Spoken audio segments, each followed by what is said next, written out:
Last week, Israel sent aid to one country it is at war with, and another it has a history of hostility with. The day after the 7.8 magnitude earthquake struck, Israeli search and rescue teams were on the ground in Turkey, searching for civilians trapped under the rubble. In freezing cold temperatures, they rescued 19 people, saving their lives. Israel also sent aid to Syria, which it considers to be a hostile state, and offered to treat wounded Syrians in its hospitals. To some, this might inspire pride in Israel, while others might suspect more complex motivations behind the Jewish state's actions. Why would Israel, a tiny country of 9 million people, go to places it has a chilly relationship with to help? Although Israel and Turkey now have diplomatic relations, they have a very rocky relationship. President Erdogan is a prominent critic of Israel. He described the country as a terrorist state. I want to tell you something that might change the way you understand Israel, if you're open to it. But first, here are 3 different ways to look at this dramatic story so that you can understand what's really going on here. I'm Noam, and I'm here for Today Unpacked. Number 1. Israel sent the second highest number of aid and rescue workers to Turkey compared with every other country. Over 200 Israeli doctors, nurses, and paramedics also arrived at the scene to set up a field hospital. They treated hundreds of people who were injured in the earthquake. Number 2. Israel has a long history of assisting countries in need. According to the Jerusalem Post, Israel has carried out 30 missions to provide humanitarian aid to countries abroad in the past 41 years. The IDF says that the country's first humanitarian operation was in 1953 when Israel was just 5 years old. That year, an earthquake hit Greece, taking over 1,000 lives. Israeli Navy ships, which were participating in an exercise in the area, helped the survivors and gave them necessary medical treatment.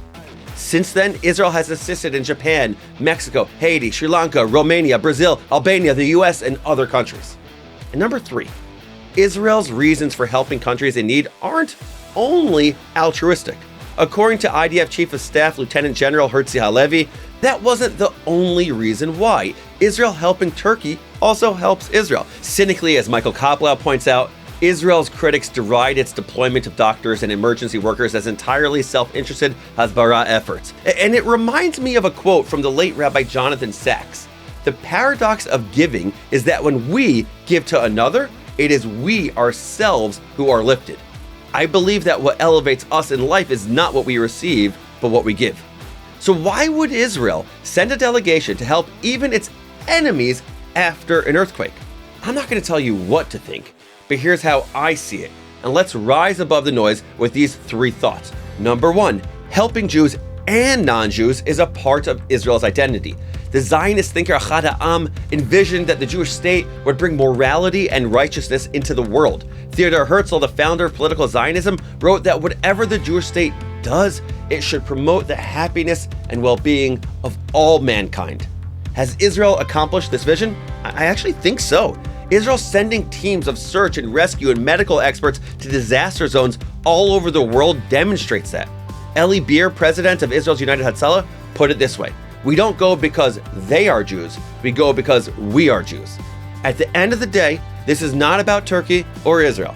Those are abstract places, but this is about human beings being there for human beings. Some things transcend politics. It's about humanity, and Israelis have shown their humanity.